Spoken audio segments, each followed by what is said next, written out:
بسم اللہ الرحمن الرحیم۔ نبی الملاحم سیریز کے فرسٹ ایپیسوڈ پہلی قسط میں خوش آمدید۔ اس سیریز میں ہم حضور کے جنگی معرکوں کا تذکرہ کریں گے۔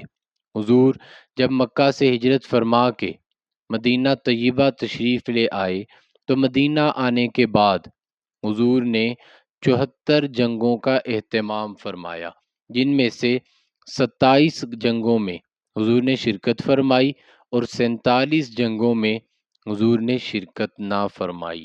مدینہ طیبہ میں حضور 10 سال رہے۔ ہم بھی 10 قسطوں میں حضور کی تمام جنگوں کا تذکرہ کریں گے۔ ایک قسط میں حضور کے 1 سال کا تذکرہ کریں گے، پھر اگلی قسط میں حضور کے اگلے سال کی جنگوں کا تذکرہ کریں گے۔ اسی طرح بالترتیب 10 قسطوں میں حضور کے 10 سالہ جنگی دور کی 74 جنگوں کا تذکرہ ہوگا۔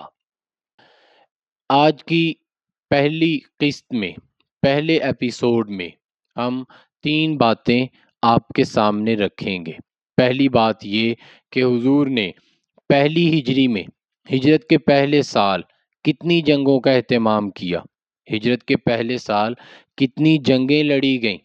دوسری بات یہ کہ جن جنگوں میں حضور شرکت نہیں فرماتے تھے اس کی وجہ کیا تھی۔ تیسری بات یہ کہ حضور جن جنگوں میں شرکت نہیں فرماتے تھے ان جنگوں میں کس پر اعتماد کر کے اسے اسلام کا نمائندہ بنا کر روانہ فرماتے تھے۔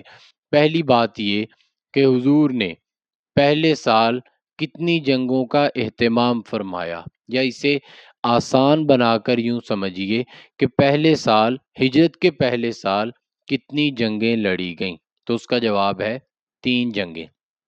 پہلی جنگ سریہ حمزہ، دوسری جنگ سریہ عبیدہ، تیسری جنگ سریہ سعد۔ پہلی جنگ میں مسلمان 30 تھے، کفار 300 تھے۔ مسلمانوں کے سپہ سالار حضرت حمزہ سید الشہداء تھے اور کفار کا سپہ سالار ابو جہل لعین تھا۔ دونوں لشکر ایک دوسرے کے سامنے آئے۔ جنگ ہونے ہی والی تھی کہ وہاں کے ایک مقامی آدمی مجدی بن عمر الجہنی نے درمیان میں آ کے جنگ روک دی اور جنگ ختم ہوئی۔ دوسری جنگ سریہ عبیدہ، اس جنگ میں مسلمانوں کی طرف سے سپہ سالار حضور کے چچا زاد حضرت حارث بن عبد المطلب کے بیٹے عبیدہ بن حارث بن عبد المطلب تھے، اور کفار کے سپہ سالار ابو سفیان تھے۔ مسلمانوں کی تعداد 60 تھی، کفار کی تعداد 200 تھی۔ اس میں بھی جنگ نہ ہو سکی، البتہ مسلمانوں نے کفار پر حملہ کیا اور یہ اسلام کا سب سے پہلا حملہ تھا۔ اس حملہ میں حملہ آور حضرت سعد بن ابی وقاص تھے اور انہوں نے حملہ تیر سے کیا، سو اسلام کا سب سے پہلا حملہ آور حضرت سعد بن ابی وقاص۔ سب سے پہلا حملہ سریہ عبیدہ میں ہوا اور جس آلے سے ہوا وہ تیر تھا۔ مسلمانوں کی طرف سے سریہ عبیدہ میں حضرت سعد نے کفار پر اسلام کا سب سے پہلا تیر چلایا۔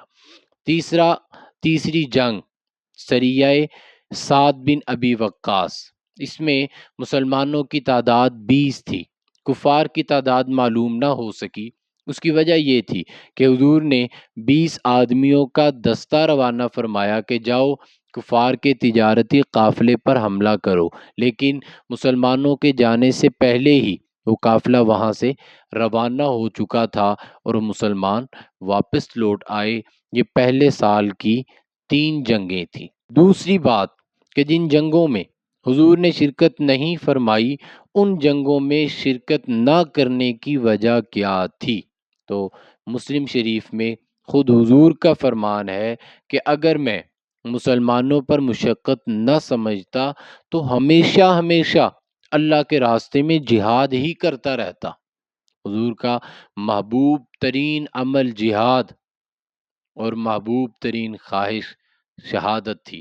اللہ ہمیں بھی شہادت نصیب فرمائے۔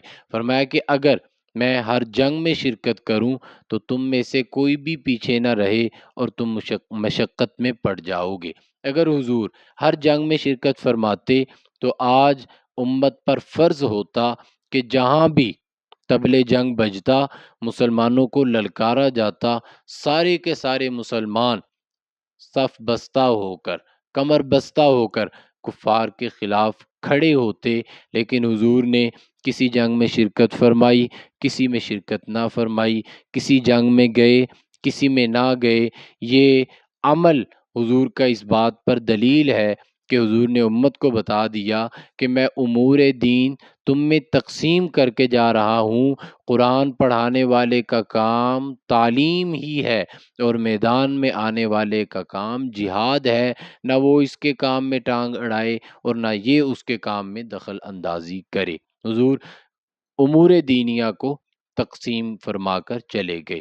تیسری بات جو میں عرض کرنا چاہتا ہوں کہ حضور نے جن جنگوں میں شرکت نہیں فرمائی ان میں کس پر اعتماد کیا؟ یہ سوال میرا آپ سے ہے، اس کا جواب آپ دیں گے کہ اگر دین کی عزت، غیرت اور حمیت کے مسئلہ پر حضور نے صحابہ پر اعتماد فرماتے ہوئے انہیں تنہا روانہ کر دیا، اگر دین کی عزت، دین کی حمیت کے مسئلہ پر حضور صحابہ پر اعتماد کر سکتے تھے تو کیا آج امور دینیا میں صحابہ پر اعتماد نہیں کر سکتا؟